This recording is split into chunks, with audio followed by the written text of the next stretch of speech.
사사기 9장 41절로 49절까지 말씀 우리 한 목소리로 합독하도록 하겠습니다.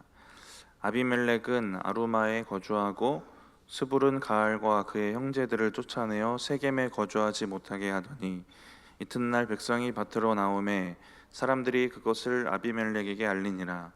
아비멜렉이 자기 백성을 세 무리로 나누어 밭에 매복시켰더니 백성이 성에서 나오는 것을 보고 일어나 그들을 치되 아비멜렉과 그때는 돌격하여 성문 입구에 서고 두 무리는 밭에 있는 자들에게 돌격하여 그들을 죽이니 아비멜렉이 그날 종일토록 그 성을 쳐서 마침내는 점령하고 거기 있는 백성을 죽이며 그 성을 헐고 소금을 뿌리니라. 세겜 망대의 모든 사람들이 이를 듣고 엘브릿 신전에 보르러 들어갔더니 세겜 망대의 모든 사람들이 모인 것이 아비멜렉에게 알려지매 아비멜렉 및 그와 함께 있는 모든 백성이 살몬산에 오르고 아비멜렉이 손에 도끼를 들고 나뭇가지를 찍어 그것을 들어올려 자기 어깨에 메고 그와 함께 있는 백성에게 이르되 너희는 내가 행하는 것을 보나니 빨리 나와 같이 행하라 하니 모든 백성들도 각각 나뭇가지를 찍어서 아비멜렉을 따라 보루 위에 놓고 그것을 얹혀 있는 보루에 불을 놓음에 세겜 망대에 있는 사람들이 다 죽었으니 남녀가 약 1000명이었더라. 아멘. 기도원의 인생부터 이제 아비멜렉의 인생까지 우리가 이 걸쳐 있는 이야기들을 좀 보고 있습니다. 기도원이 죽고 이스라엘이 다시 죄를 짓습니다. 그 사사기의 패턴 가운데 다시 들어온 것 같아요. 이제 하나님의 심판이 임하고 또 사사가 필요한 시점이 됩니다. 근데 하나님은 이번엔 외부의 민족이 아니라 이스라엘 내부의 문제로 이스라엘을 심판하시고 또 가르치시는 장면이 나오는데요. 이 사사의 위치가 필요한 시점에 사사의 위치에 한 인물이 등장하는데 아비멜렉입니다. 그 위치에 섰어요. 그 이스라엘의 사사의 위치에 섰는데 사사의 행동은 하지 못하는, 오히려 이스라엘을 어렵게 만드는 존재가 됩니다. 하나님이 사사를 세우십니다. 이건 사사기 초반에 나온 하나님의 원칙이에요.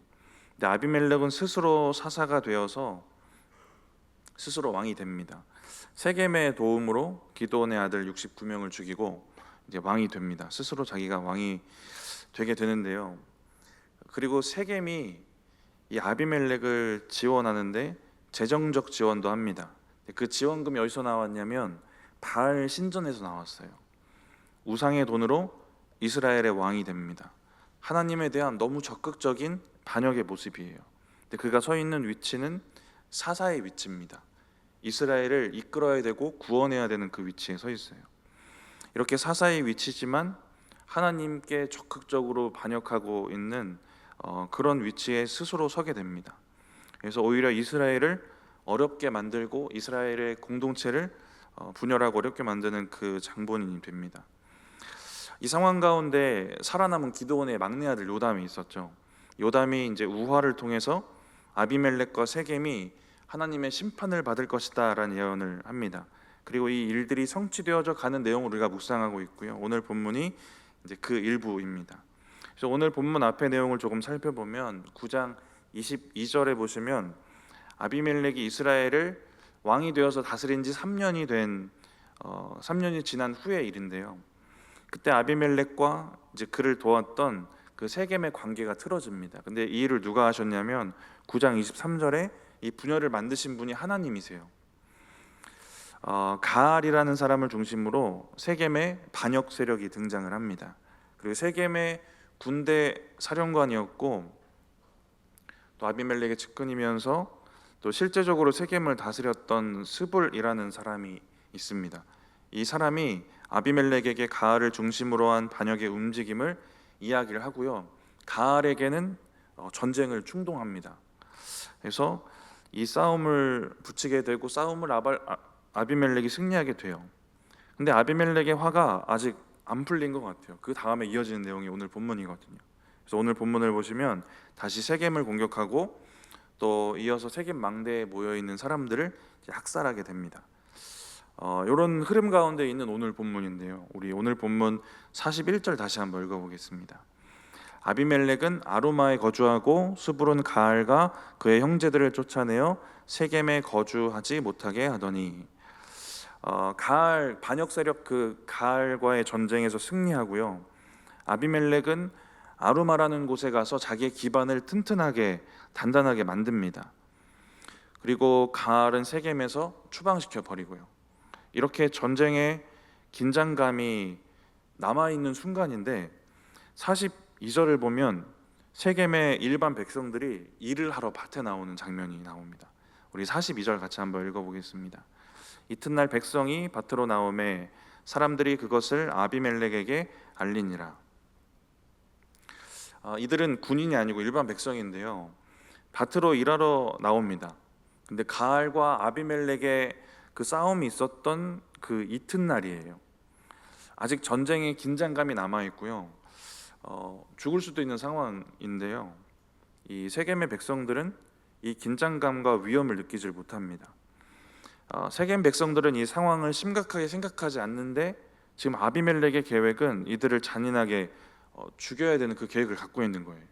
아비멜렉은 그래서 일반 백성들이 나왔다는 이 소식을 듣고 밭에 매복하고 기다렸다가 이들을 죽이게 됩니다. 우리 43절 이어서 읽어보겠습니다. 아비멜렉이 자기 백성을 세 무리로 나누어 밭에 매복시켰더니 백성이 성에서 나오는 것을 보고 일어나 그들을 치되, 세 무리로 나누어서 밭에 이제 매복도 하고 세 무리로 나눠서 작전을 짜는데요. 기드온 아버지의 작전도 그 군사를 300명을 세 무리로 나눴던 작전이었는데 그 장면이 생각나는 장면입니다. 철저한 작전으로 세겜 사람들을 죽이게 돼요. 그래서 아비멜렉과 그 세 무리 중에 한 무리는 성의 입구에 매복해서 나오는 사람들을 공격하고 두 무리는 밭에 있는 자들을 공격하게 됩니다.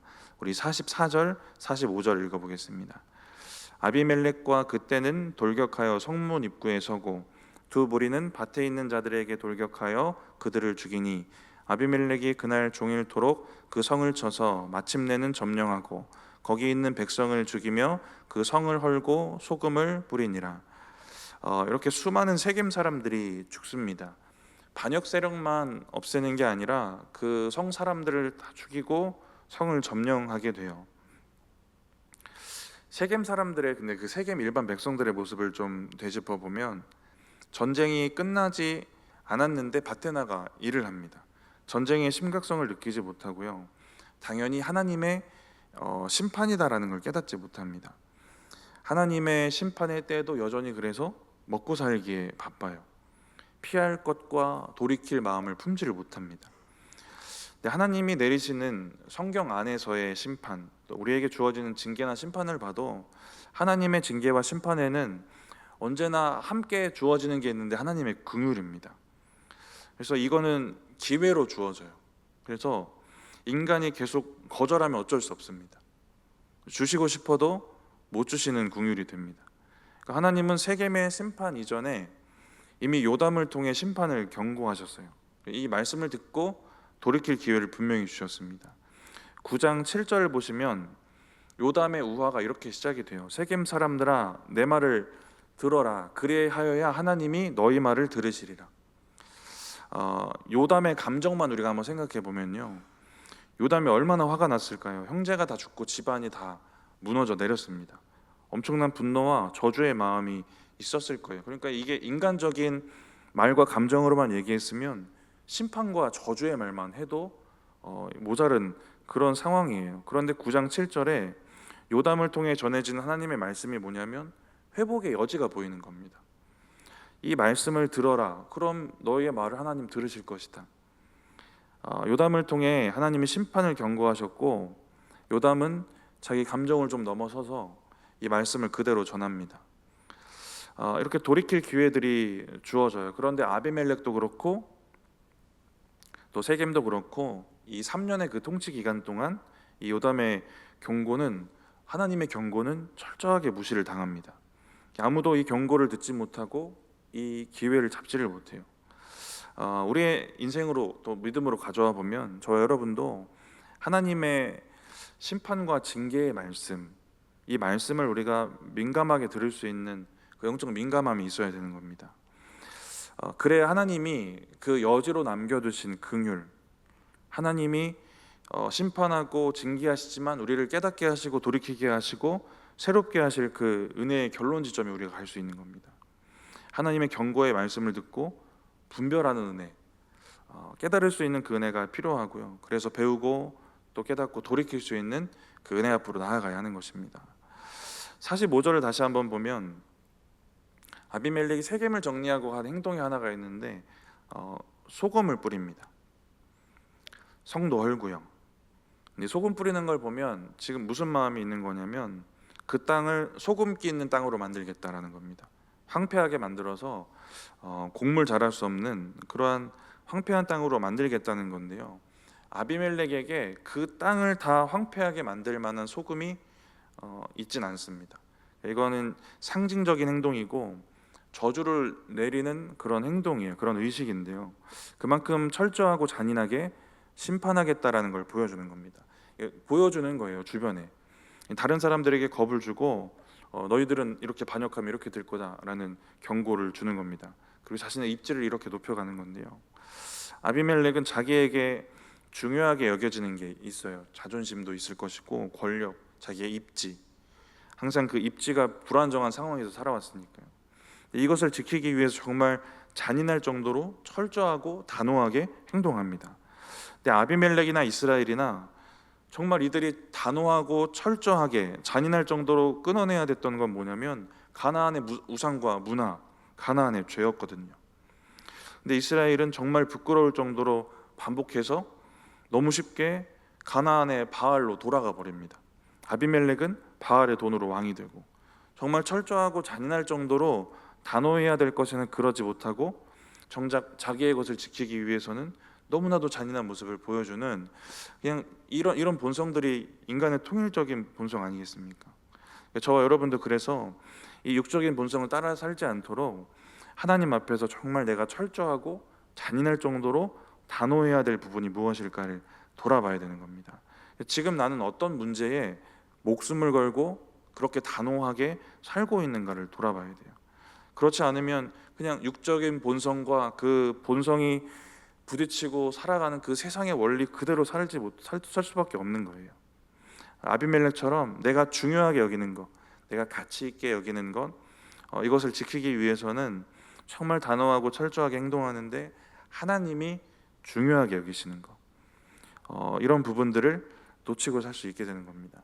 정말 우리가 철저하게 끊어내야 될 내 안에 있는 가나안의 우상들, 그 죄들을 우리가 어떻게 대면하고 있는지를 좀 돌아볼 수 있을 것 같습니다. 하나님이 주신 우리의 믿음이 침범당하는 것, 여기에 우리가 정말 단호하고 예민하게 반응해야 될 줄 믿습니다. 말씀을 좀 이어서 보면 아비멜렉이 세겜의 백성들을 죽였다는 소식을 또 다른 세겜 사람들이 듣는데요. 여기는 어디 사는 사람이냐면 세겜의 망대의 사람들이래요.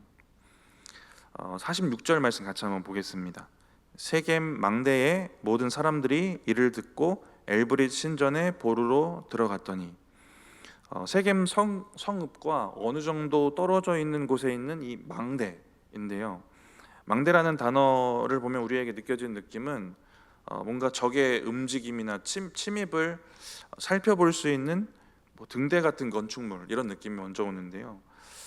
여기서 말하는 망대는 요새입니다. 꽤 큰 공간이고요. 그래서 많은 사람들이 살 수 있는 곳이고, 그리고 49절을 보면 그 망대 안에 있던 사람들, 주변에 사는 사람들, 그 사람들이 얼마나 죽었냐면 1000명의 사람들이 죽습니다. 이 망대에 수많은 사람들이 세겜 성의 소식을 듣고 아비멜렉을 이제 피해서 숨게 되는데 어디에 숨었냐면 읽었던 그 말씀을 보시면 엘브릿 신전입니다. 바알브릿 신전이에요. 세겜이 아비멜렉을 도왔을 때 그 바알에게 바쳐진 제물로 도왔잖아요. 그 신전이 여기입니다. 그 신전에 보루에 숨어요. 밀실이고 또 내실입니다. 그 안에 있는 그 넓은 공간이 있었나 봐요. 그런데 여기에 숨었던 이유가 뭐냐면 바알이 자신들을 보호해 줄 것이라고 믿는 겁니다. 그리고 인간적인 계산은 이런 것도 있겠죠. 아비멜렉을 도왔던 신전이니까 아비멜렉이 차마 여기까지는 공격 안 하겠지, 이런 인간적인 계산이 있을 수도 있습니다. 그러니까 자기가 믿고 있는 우상, 그리고 자기가 했던 행위가 자신들을 지켜줄 거라고 믿어요. 그런데 이 심판은 하나님의 심판이거든요. 이제 이걸 여전히 모르고 있는 겁니다. 그래서 피할 곳을 제대로 못 찾고 있는 거예요. 여전히 우상에게 피하고 있고요. 여전히 자기의 업적, 자기가 했던 행동을 피할 곳으로 여기게 됩니다. 저와 여러분에게 피할 곳 되어주신 우리 하나님이 계시잖아요. 우리에게 징계를 내리시더라도, 우리가 만약에 이 징계받는 위치에 있더라도 피할 곳은 하나님이세요. 논리적으로는 안 맞는 얘기인데, 우리가 하나님께 징계받을 때도 하나님께로 피해야 됩니다. 하나님의 심판과 징계는 죄 지었으니까 다 쓸어버려야지, 이게 아니니까요. 우리 이번 겟세마네 기도의 본문이었던 베드로후서 3장 말씀을 봐도 하나님이 왜 재림을 늦추시는가? 오래 참으셔서 다들 구원받기를 원하시는 겁니다. 모든 사람이. 징계를 받더라도 하나님은 돌아오기를 원하시는 마음이 있고요. 하나님은 그래서 참으시고 그런 마음들을 품으세요. 주님께 돌이키고 피하는 그 마음들이 우리에게 있어야 되는 겁니다. 죄의 문제가 아니어도 우리의 인생의 여러 고난과 풍파 가운데 우리는 오직 주님께만 피해야 하는 줄 믿습니다. 근데 세상에서는 많은 사람들이 우리를 도울 수 없는 존재, 아무것도 아닌 우상들을 피할 것이라고 여기면서 살고요. 자기의 힘으로 얻은 것들, 재물과 권력, 학벌, 인맥, 여러 가지 이런 것들을 피할 곳이라고 여기고 살고 있잖아요. 근데 우리의 믿음에도 하나님만이 정말 유일한 피난처로 여기고 살아가고 있는지를 우리가 돌아봤으면 좋겠습니다. 정말 하나님의 심판 앞에서는 아무 일도 할 수 없는 지푸라기 같은 것들인데, 우리가 그런 것에 힘이라고 여기고 또 목을 매고 살아가고 있지는 않은가 돌아볼 수 있을 것 같습니다. 말씀을 이어서 보시면 망대의 세겜 사람들이 바알 신전 보루에 숨고요. 이 상황을 아비멜렉이 알게 됩니다. 47절, 48절 읽어보겠습니다. 세겜 망대의 모든 사람들이 모인 것이 아비멜렉에게 알려짐에 아비멜렉 및 그와 함께 있는 모든 백성이 살몬산에 오르고 아비멜렉이 손에 도끼를 들고 나뭇가지를 찍어 그것을 들어 올려 자기 어깨에 메고 그와 함께 있는 백성에게 이르되 너희는 내가 행하는 것을 보나니 빨리 나와 같이 행하라 하니, 아비멜렉은 신전 보루에 사람들이 숨어 들었다라는 상황을 전해 듣고 살몬산으로 갑니다. 이 살몬은 그늘이라는 뜻인데요, 나무가 많아서 그 나무로부터 생겨진 그늘이 많았던 것 같아요. 그래서 그 나무 많은 산에 가서 나무를 합니다. 왜냐하면 망대 사람들을 태워 죽이려는 거예요. 요담의 우화를 통해 예언된 내용이 있어요. 9장 15절에 보시면 가시나무에서 불이 나와서 불살을 것이다. 이 가시나무는 아비멜렉입니다. 9장 20절에는 정확하게 아비멜렉이라는 이름을 써서요, 아비멜렉에게서 불이 나와서 세겜 사람들과 밀로의 집안을 살릴 것이요라고 말씀하십니다. 이 저주의 예언이 그대로 성취되어 가고 있는 겁니다. 가시나무는 아비멜렉이고 이 아비멜렉을 통해 불로 태워 죽게 되는 겁니다. 49절 말씀, 마지막 장면을 같이 한번 읽어보겠습니다. 모든 백성들도 각각 나뭇가지를 찍어서 아비멜렉을 따라 보루 위에 놓고 그것들이 얹혀있는 보루에 불을 붙이매 세겜 망대에 있는 사람들이 다 죽었으니 남녀가 약 1000명이었더라. 이렇게 오늘 이야기가 마무리가 됩니다. 그리고 이 복수의 마음을 가지고 또 다른 곳을 심판하러 갔다가 거기서 이제 아비멜렉도 죽게 되죠. 예언대로 그 우화를 통한 예언대로 다 죽게 됩니다. 아비멜렉이라는 한 인간을 살펴보면서 제가 하나 묵상하면서 떠올랐던 키워드는 낮은 자존감입니다. 아비멜렉이 왕이 될 수 있는 자격이 없잖아요. 이 자격이 없다는 걸 자신도 알았을 거예요. 그가 처한 상황이 다 말해줍니다. 첩의 아들로 주목받지 못한 삶을 삽니다. 왕의 자격이 없다는 것을 알아서 불안했을 것이고, 이 불안은 세겜을 공격하는 장면에서도 여전히 불안한 모습을 보입니다. 전쟁이 진행되는 그 상황들을 쭉 한번 살펴보시면 아비멜렉이 세겜을 지속적으로 정탐하고 있어요. 이미 그만큼 불안했던 겁니다. 당시 정황을 좀 생각해 보면 아비멜렉이 이스라엘의 왕이지만 이게 넓게 잡아도 에브라임이랑 므낫세 반지파 한 요 정도 다스린 게 다일 거예요. 가장 넓게 생각했을 때가 그렇습니다. 누구에게도 인정받지 못하는 반쪽짜리도 안 되는 이스라엘의 왕입니다. 이렇다라는 걸 이 사람도 추측하고 있었고, 이런 가운데 어릴 때부터 가져왔던 낮은 자존감이 여전히 왕이 되어서도 이런 모습 속에 살고 있었던 겁니다. 근데 그 낮은 자존감이 오늘 본문을 보면 저는 이 잔인함으로 드러났다라는 생각이 들어요. 오늘 본문에서 이어지는 이제 뒷 본문은 그다음 다른 곳을 이제 또 심판하는데 데베스라는 곳을 공격하는 장면입니다. 계속해서 잔인하게 절제가 되지 않는 폭력성을 보이는 아비멜렉의 모습이 있어요. 근데 한 신학자가 이렇게 표현을 합니다. 훨씬 더 무례해지고 광포해지는, 이 광포는 미쳐서 막 날뛴다라는 뜻이거든요. 광포해지는 저 되지 못하고 침착치 못한 아이를 보라. 그러니까 이 신학자도 여전히 어린아이 시절에 낮은 자존감에서 벗어나지 못한 아비멜렉을 보는 겁니다. 근데 이 낮은 자존감이 동반하는 것이 있는데 방어기제입니다. 방어기제 아시죠? 잔인함과 이 폭력성이 낮은 자존감에서 나온 저는 방어기제라는 생각이 들어요. 이 방어기제는 이런 거예요. 쓸모없는 존재로 자기가 막 느껴지는 거. 그래서 막 사람들이 너 쓸모없어라고 평가하는 그런 부정적인 평가, 이걸 받지 않기 위해서 자기를 어떻게든 지키고자 하는 도구를 쓰는 겁니다. 그게 방어기제인데, 그래서 이게 누구나 갖고 있는 게 방어기제인데 자존감이 낮으면 이게 엄청나게 두드러지게 나타나고 폭력적으로 드러나게 됩니다. 이 방어기제 이름만 보면 뭔가 방어해주고 지켜줄 것 같은 긍정적인 이름 같기도 한데 부정적인 감정에 막 휩싸이게 만들어요. 그래서 이걸 막 엄청 폭발적으로 휩싸이게 만듭니다. 이 방어기제가 두드러지고 크게 나타날 때 상황을 바라보고 타인을 바라볼 때 자기도 모르게 감정에 치우치는 가정을 하게 돼요. 저 사람 나한테 이러겠구나. 이 상황은 나한테 이런 걸 말하고 있구나. 감정적으로 짐작한 것을 막 사실인 것처럼 가정을 하는데 그렇게 단정을 해버리는 겁니다. 근데 여기에 속고 여기에 휩쓸려서 그 부정적인 감정에 막 매몰이 돼요. 그래서 스스로는 나는 이걸로 날 지키고 있어, 이런 생각을 하는데 그 주변은 왜 이렇게 잔인하지? 왜 이렇게 예민할까? 왜 이렇게까지 반응할까? 이런 소리들 하게 되는 거거든요. 근데 아비멜렉에게 비춰지는 모습을 보면서 저는 비슷한 생각을 했어요. 왜 이렇게 잔인할까? 왜 이렇게까지 해야 되지? 자기를 도왔던 이 나라에 왜 이렇게까지 해야 될까라는 생각을 좀 했어요.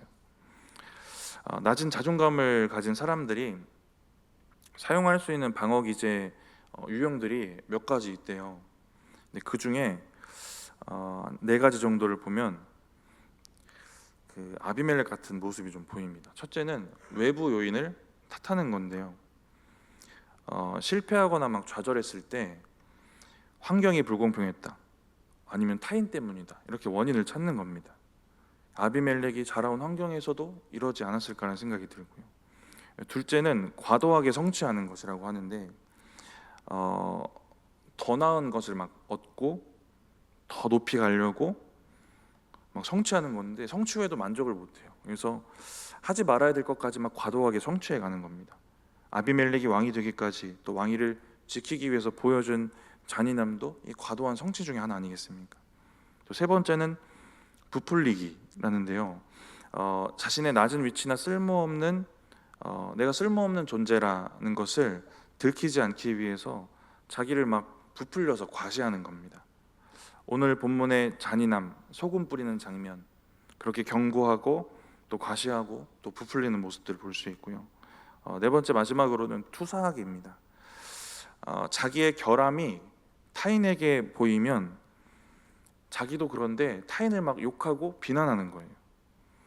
아비멜렉이 가졌던 분명한 결함 중에 하나는 배신입니다. 자기도 가족을 배신했어요. 그런데 자기를 배신하는 세겜을 정말 잔인할 정도로 죽이고 있는 겁니다.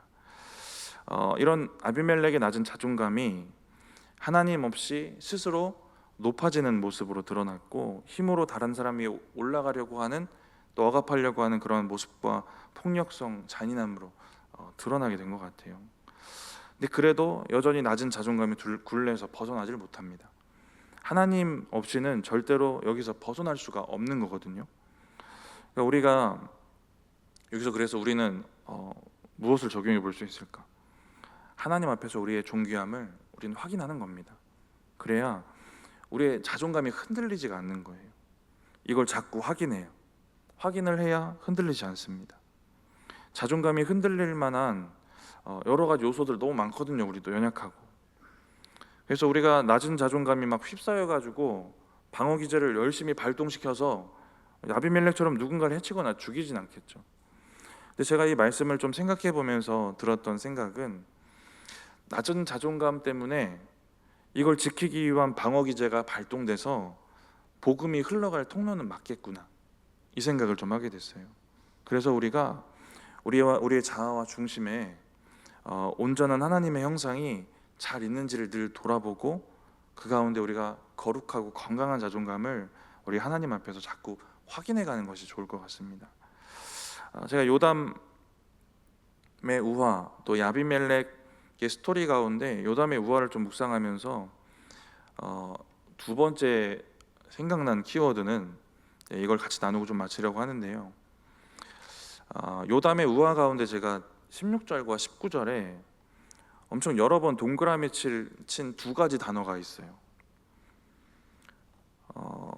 그날 묵상할 때는 동그라미만 쳤어요. 그냥 눈에 들어와서 뭔가 이거 중요한 의미가 있는데 여기까지만 생각이 들었습니다. 막 동그라미 엄청나게 쳤어요. 진실함과 의로움이라는 단어입니다. 이 두 가지가, 그 본문만 보고 알 수 있는 건 뭐냐면, 이 두 가지는 하나님이 아비멜렉이랑 세겜을 심판하시는 기준입니다. 요담이 우화를 전하면서 16절에 이렇게 얘기를 해요. 우리 사사기 9장 16절 같이 한번 읽어보겠습니다. 이제 너희가 아비멜렉을 세워 왕으로 삼았으니 너희가 행한 것이 과연 진실하고 의로우냐? 이것이 여룻바알과 그의 집을 선대함이냐? 이것이 그의 손을 행한 대로 그에게 보답함이냐? 아비멜렉과 세겜의 행동이 진실함과 의로움이라는 이 기준에 맞지 않는다는 겁니다. 19절도 보면 너희의 행동이 진실하고 의로우면 이게 기뻐할 일이 될 거지만, 20절에 그렇지 않다면 불로 심판당할 것이다. 진실함과 의로움이라는 기준에 너희가 맞지 않는 행동이, 그게 맞다면 너희는 심판당할 것이다, 이거거든요. 아비멜렉의 이 이야기, 그 시작점을 좀 거슬러 올라가 보면, 아버지 기드온이 사사가 되기 전에 미디안의 핍박이 시작되고 이스라엘이 하나님께 부르짖는 장면이 있어요. 근데 여기 시작점부터 하나님은 뭘 요구하시냐면, 기준을 가지고 이 기준에 합당한지를 자꾸 확인하시거든요. 6장 7절에 미디안의 핍박에 이스라엘이 하나님께 부르짖습니다. 거슬러 올라가면 이야기의 최초 시작점 여기거든요. 원래는 부르짖기만 하면 사사를 보내주셨던 하나님이 이제 그 부르짖음에 의심을 하세요. 의문을 품으시고 그 부르짖음의 그 중심을 확인하십니다. 그게 진짜 진실하신 것인지 확인하세요. 6장 10절에 보시면 부르짖는 이스라엘에게 선지자를 보내셔서 너희가 내 말을 잘 안 들었잖아 라고 말씀을 하세요. 부르짖음을 의심하시고 본인의 기준을 가지고 그 부르짖음을 점검하고 계십니다. 그냥 믿어주시고 하셨던 하나님이 이제 기준을 가지고 점검해 가세요. 그리고 아비멜렉과 세겜에게 말씀하신 이 진실함과 의로움이라는 이 기준도 있는데요. 당시 그 시대에 하나님이 이 이야기의 시작점에도 부르짖음을 기준을 가지고 점검하셨던 것처럼, 이 진실함과 의로움이라는 이 기준으로 이스라엘도 바라보셨다라는 이 확신이 이제 오늘 말씀을 좀 더 준비해 가면서 확신이 들었어요. 그러니까 이거는 아비멜렉과 세겜의 죄를 심판하시는 기준에 그치는 게 아니라 이스라엘의 믿음을 심판하시고 바라보시고 또 돌아보시는 그 기준이 되는 겁니다. 사사기 8장 말씀 먼저 같이 좀 읽어보겠습니다. 사사기 8장 33절부터 35절입니다. 같이 한번 읽어보겠습니다. 기드온이 이미 죽음에 이스라엘 자손이 돌아서서 바알들을 따라가 음행하였으며 또 바알보릿을 자기들의 신으로 삼고 이스라엘 자손이 주위의 모든 원수들의 손에서 자기들을 건져내신 여호와 자기들의 하나님을 기억하지 아니하며 또 여룻바알이라 하는 기드온이 이스라엘에게 베푼 모든 은혜를 따라 그의 집을 후대하지도 아니하였더라. 아비멜렉의 이 사건이 시작된 그 시작점에 뭐가 있냐면요, 이스라엘이 하나님 앞에 범죄한 사건이 있습니다. 읽었던 말씀을 요약해 보면 8장 33절에 다시 바알을 섬기고요, 8장 34절에 원수의 손에서 건져주신 하나님을 기억하지 못합니다. 8장 35절에 기드온의 집안을 후대하지 않아요. 근데 여기에 대한 죄악의 모습들이 아비멜렉을 통해 다 드러나고 있거든요. 그러니까 아비멜렉 사건의 시작점에 이스라엘의 죄가 있습니다. 이스라엘이 하나님의 은혜를 잊었고 이스라엘이 기드온의 집안을 후대하지 않아요. 이스라엘의 그 죄로 인한 악한 사사의 등장이 있는 겁니다. 그리고 하나님은 그 악한 사사 아비멜렉의 심판을 통해서 이스라엘의 그 신앙의 모습을 점검하길 원하시는 거예요. 진실함과 의로움, 이 기준으로 아비멜렉이라는 그 악한 사사를 심판하시면서 이스라엘 민족에게 너희도 이 기준으로 나를 섬겨야 돼, 이걸 다시 보게 하시는 겁니다. 이 진실함과 의로움이라는 이 두 가지 기준이 성경에서 한 번 더 나오는데 어디 나오냐면 여호수아 24장에 나옵니다. 마지막 장이에요. 여호수아의 고별 설교에 나옵니다. 여호수아의 고별 설교에서 이스라엘에게 이 여호수아는 한 가지를 유언처럼 명령해요. 우상 섬기지 말고 하나님만 잘 섬겨라, 이걸 명령합니다. 유언처럼. 그리고 이스라엘은 그렇게 하겠다고 다짐을 해요. 결단코 하나님 버리지 않고 다른 신들을 섬기지 아니할 것입니다 라고 결단을 합니다. 근데 여호수아가 이것을 요청하고 명령할 때 사용했던 단어가 뭐냐면 오늘 본문에 그 16절에 나오는 진실함과 의로움입니다. 여호수아 24장 14절에는 온전함과 진실함이라고 번역이 되어 있는데 원어를 보면 완전히 동일한 단어거든요. 여호수아 24장 우리 14절만 같이 한번 읽어보겠습니다. 여호수아 24장 14절입니다. 그러므로 이제는 여호와를 경외하며 온전함과 진실함으로 그를 섬기라. 너희의 조상들이 강 저쪽과 애굽에서 섬기던 신들을 치워버리고 여호와만 섬기라. 이 진실함과 의로움이라는 기준이 여호수아 때 이미 이스라엘에게 주어졌던 기준인데요, 이게 어떤 기준이냐면 가나안을 살아갈 때 하나님을 이렇게 섬겨라 하고 주신 기준이에요. 근데 지금 가나안을 살고 있는 이스라엘 백성들은 이 기준이 무너져 내린 겁니다. 하나님이 가나안에서 하나님을 이렇게 섬기면 된다라고 여호수아의 그 마지막 유언 같은 말씀을 통해서 분명히 알려주신 그 두 기준이 지금 무너져 내렸고, 그 분명한 두 똑같은 단어의 두 기준을 요담의 우화를 통해서, 요담의 목소리를 통해서 알려주시는 거예요. 어떤 상황을 통해 알려주시냐면 아비멜렉을 심판하는 기준이라고 말씀하시면서 알려주세요. 그런데 이 상황을 보면서 이제 본인들의 믿음을 봤어야 되는 거죠. 하나님은 이 두 기준이 무너진 이스라엘의 죄를 보셨을 것이고 그 죄의 결과로 악한 사사 아비멜렉을 일으키십니다. 하나님은 아비멜렉을 심판하는 기준으로 다시 한번 너희들이 이 기준으로 나를 섬겼어야 돼라는 걸 떠올리게 하시는 거예요. 진실함과 의로움. 여호수아가 고별 설교를 했던 이 장소가 어딘지 아십니까? 여기가 바로 세겜입니다. 세겜에서 진실함과 의로움의 언약을 세웠어요. 그런데 세겜에서 이 진실함과 의로움의 언약이 처참히 무너져서 인간의 그 욕망의 도구로 사용되는 걸 지금 보게 되는 겁니다. 아비멜렉 사건을 통해서 이 기준이 무너질 때, 이 기준이 무너지면 좁게는 이스라엘 내부에 지금 이런 어려움이 생기는 겁니다. 이 기준이 무너지면 좁게는 이스라엘 내부에 어떤 일이 일어나는지를 보게 되는 거예요. 근데 넓게는 이건 이스라엘이 그냥 가져야 되는 신앙의 원칙이고 기준인 겁니다. 이것을 통해서 이스라엘은 하나님을 섬기는 기준을 그래서 다시 한번 떠올렸어야 되는 거예요. 진실함과 의로움, 이건 아비멜렉과 세겜을 심판하는 그 기준이고 이유기도 했지만 이건 이스라엘이 하나님 앞에 가져야 할 태도였다라는 겁니다. 그래서 진실함과 의로움이 뭔가? 진실함은 옳은 것이고 참된 것이고 그래서 진리라는 의미가 있습니다. 의로움은 온전한 것이고 성실한 것이에요. 그래서 이 의미를 다 살려서 해석을 해보면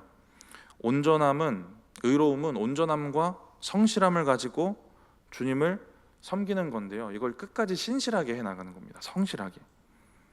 그 충성을 이제 신실이라고 하는 거죠. 그러니까 아비멜렉과 세겜은 기드온 집안에 대해서 진실함과 성실함을 저버리고 이스라엘의 왕이 됩니다. 그리고 아비멜렉과 세겜은 서로에 대한 진실함과 의로움도 저버리게 돼요. 근데 이런 인간의 이 기준 속에서 무너지는 모습들을 통해서 하나님은 또 하나님의 진실함과 성실하심을 드러내시는 이런 역설적인 이야기 스토리가 되는 겁니다. 하나님이 옳으셨다, 진실한 분이셨다. 하나님이 의로우셨다, 신실하신 분이셨다라는 것들을 이 사건의 결론 지점에 이것을 드러내고 계시는 겁니다. 이 기준이 아비멜렉과 세겜을 심판하는 기준이었지만 이것을 통해 이들이 하나님 앞에 가져야 되는 태도를 다시 한번 돌아보도록 하셨다라는 겁니다. 이런 말씀을 이제 마치면서 아비멜렉이 오늘 말씀을 좀 돌아보면 헛된 것을 지키기 위해서 잔인할 정도로 단호하거든요. 저와 여러분에게 정말 단호하고 철저하게 지켜야 될 것은 믿음인 줄 믿습니다. 이 믿음을 지키기 위한 단호한 결단이 있기를 바랍니다. 하나님의 심판 앞에서도 반일을 나갔던 세겜 사람들에 대한 내용 같이 봤는데요. 저와 여러분에게 하나님의 그 경고의 말씀을 잘 분별할 수 있는 영적 민감함이 있기를 바랍니다. 이 망대의 세겜 사람들, 이어지는 그 내용에서는 그들은 자기가 믿는 우상, 자기의 행위를 자기를 지켜줄 것으로 의지를 합니다. 다른 헛된 것 의지하지 않고 유일한 피난처 되시는 하나님께 피하신 여러분들 되시기 바랍니다. 아비멜렉의 우리의 모습을 좀 전반적으로 돌아보면서 그 속에 있는 낮은 자존감을 좀 보았습니다. 무너진 하나님의 형상을 봤어요. 저와 여러분에게 계속해서 온전한 하나님의 형상, 이것들을 계속해서 확인해 가시는 은혜가 있기를 바랍니다. 그래서 그 형상을 사용하시는 또 하나님 앞에 좋은 도구 되셨으면 좋겠고요. 또 마지막으로 이 두 가지 기준 살펴봤습니다. 심판의 기준이기도 했고 이스라엘이 하나님을 섬겨야 되는 기준이기도 했어요. 진실함과 의로움.